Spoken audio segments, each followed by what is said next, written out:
And welcome back. You see live view. This is Holland, and there's a couple breaks in the clouds here and there, but once again, I think this is going to be one of those mornings and days like yesterday.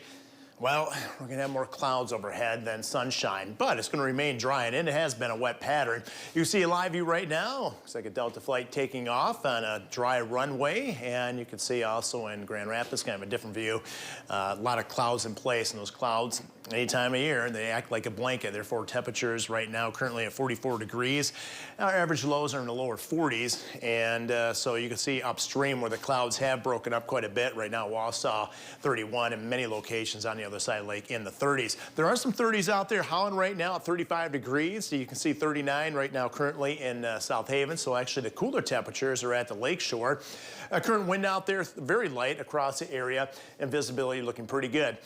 Normally you don't start out with a broad view like this, but I wanted to show you the next system heading our way, and it's a good distance away. So we're going to make it through today, and I think really most of Wednesday dry, but this system's going to really come screaming at us, and it looks like it's going to arrive Wednesday night and into the Thursday time frame, giving us a decent chance of rain.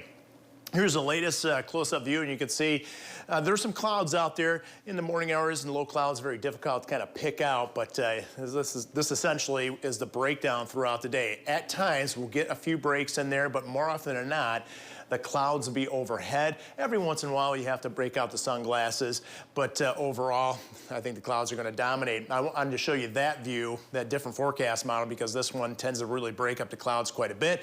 I'm going to take kind of the pessimistic view with a cloud cover today. As we head in through Wednesday, the clouds will thicken up. We'll have a chance of showers, mostly arriving during the evening hours. And once this area of low pressure moves through Wednesday night into Thursday, it's going to be quite a wet system out there. And you can see the percentages in the 8-day forecast.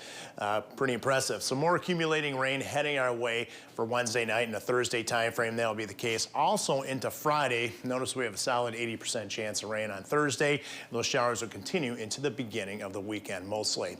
I guess there's a lot of construction projects out there, right, Brittany? Yeah, we do have several projects that we're keeping an eye on. I do want to start off with a crash, though, that came into our system not too long ago.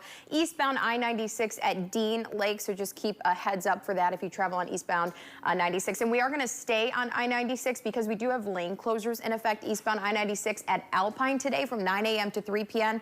And along with that, the on-ramp from Alpine to eastbound I-96 will also be closed, so just keep that in mind if you typically travel that way. As we head further west, if you travel typically between Coopersville and Unica, this caused some slowdowns yesterday. We have intermittent lane closures westbound I-96 from about 88th Avenue to Crockery Creek, so that's from 9 a.m. to 3 p.m., and that will run through October 23rd, so plan for a little bit of extra time. Again, we saw some major slowdowns there yesterday morning. I'll have another update for you in about 15 minutes. Teresa and Donovan.